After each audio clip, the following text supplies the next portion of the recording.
लेकिन आपके एमएलए साहब नहीं दिख रहे हैं इस फाइट में। एमएलए साहब नहीं दिख रहे, वो मैं उसका जवाब नहीं अभी आपने पूछा मालूसी जी को, तब मैं देने वाला था भाई। उसको मंडला की जिम्मेदारी सौंपी गई है। मंडला जो गोंडवाना इलाका है वहाँ पर इस बार पहली बार भारत आदिवासी पार्टी के कार्यकर्ता गए हैं और कमलेश्वर जी को वहाँ पर प्रभारी बनाया गया है और उनको वहाँ की जिम्मेदारी सौंपी गई है कि वहाँ पर सही से नामांकन हो और चुनाव हो, इसलिए कमलेश्वर जी आज नहीं है। वहाँ मतदान हो चुका है 4 दिन पहले। हाँ 4 दिन पहले, लेकिन वो उसके बाद भी तो काम होता है ना, जैसे थोड़ी छोड़ देंगे वो, जिसकी जिम्मेदारी पूरी करनी पड़ेगी उनको। लेकिन वो है हमारे साथ, भारत आदिवासी पार्टी के आज के देश के चहीते एक एमएलए।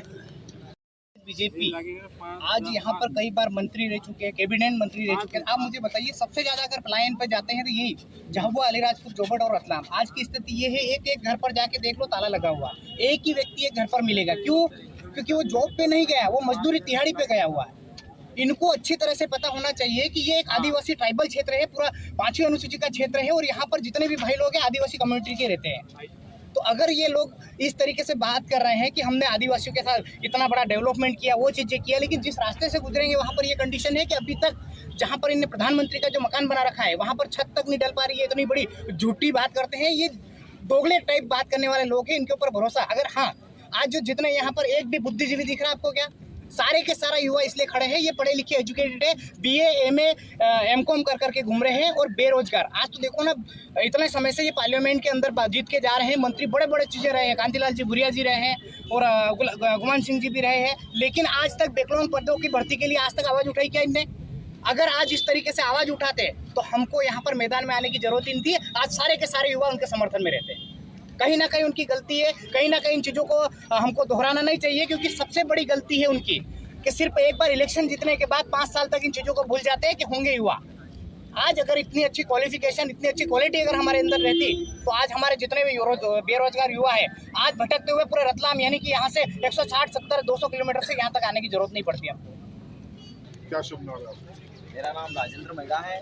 तो मेघा जी, क्या संभावना है बाप पार्टी की इस पूरे क्षेत्र में? सर, हम लोग हमारे क्षेत्र समुदाय के बीच में हैं, उनसे जुड़े हुए हैं और ऐसे कई मुद्दे हैं जो जनता के बीच में जाएंगे और उनको हकीकत से अवगत करवाएंगे और इन जुमलेबाजी नेताओं के जो वादे हैं उनसे रूबरू करवाएंगे और बीजेपी का जो एजेंडा या फिर जो नारा है को लोग लेके चल रहे हैं कि इस बार 400 पार, तो कहीं ना कहीं हमारे भोले वाले क्षेत्र की जनता को हम लोग अवगत कराएंगे कि 400 पार वाला नारा कहीं खाद्य तेल की ओर तो इशारा नहीं कर रहा है या फिर पेट्रोल की ओर तो इशारा नहीं कर रहा है। इससे हम लोग हमारे क्षेत्र समुदाय को अवगत करवाएंगे। उम्मीदवार के रूप में बालो सिंह जी का प्रदर्शन कैसा होने की उम्मीद है? मैं शरद डोडियार, जिला पंचायत सदस्य रतलाम। और जो आपने सवाल किया है कि सर ने जो धरातल पर जो मेहनत करी है, जैसे कि आज हमारे सेलाना विधानसभा में जो मेहनत पूरी रंग लाई है और यहाँ पर जो मेहनत कर रहे हैं और धरातल पर हमारे जो कार्यकर्ता हैं वो यहाँ पर भी नहीं आकर भी वहाँ काम कर रहे हैं, इसलिए हम लाखों वोटों से जीतेंगे। ये जो रतलाम जिले को बीजेपी मान के चल रही है कि सबसे ज़्यादा लीड हमको वहाँ मिलेगी, आपको क्या उम्मीद है? तो रतलाम जिले से लीड कैसे मिलेगी? ओनली एक सीट है उनके पास, दूसरी सीट में हम सेकेंड रहे हैं, एक सीट हम जीते हुए हैं, तो ये संभव ही नहीं है ना, किस हिसाब से होगा? आपका क्या शुभ नाम? क्या लगता है आपको ये चुनाव कैसा होने जा रहा है? क्या तीनों दलों के बीच में बराबर फाइट होगी? जी, हम रतलाम जिले से हम बोलना चाहें, हम तो जीते हुए हैं, हमारे तो उत्साहिक है कि हम तो बोल ही नहीं सकते, हम तो जीता है वहाँ से। तो बहुत हम तो उत्साहिक के साथ तो मेहनत करेंगे और भाई को हम विजय दिलाएंगे। मुख्य लड़ाई किससे मानते हैं आप, बीजेपी या कांग्रेस? दोनों से मानते हैं। और क्या, बीजेपी तो हमारे लिए कितना कर रहे हैं, आप सब देख रहे हैं कि लाइन पे ही लोग पड़े हुए हैं, कितने लोग, तो फिर अब सोचना पड़ेगा भाई। आपको क्या लगता है?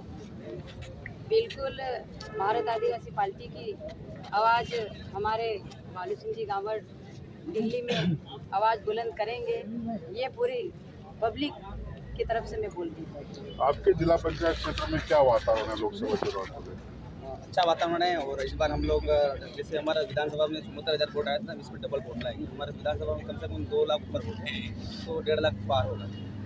कांग्रेस ये दावा कर रही है कि जल्दी ही बातचीत चल रही है और आप उनके पक्ष में बढ़ जाएंगे। हम तो ये मानते हैं कांग्रेस बीजेपी दोनों एक है और बारी बारी से हमारे क्षेत्र में शोषण करा है। और आप देख ही रहे हो कि मणिपुर की घटना देख लो, आप देवास की घटना देख लो, आए दिन जो घटना घट रही है और विपक्ष से दबा हुआ है पूरा। मतलब भारत आदिवासी पार्टी दमदारी से लड़ेगी। हाँ खुद हाँ दमदारी लड़ेगी और लड़के जीतेंगे और कांग्रेस जो भाजपा के जो मुखालते वो दूर कर देंगे।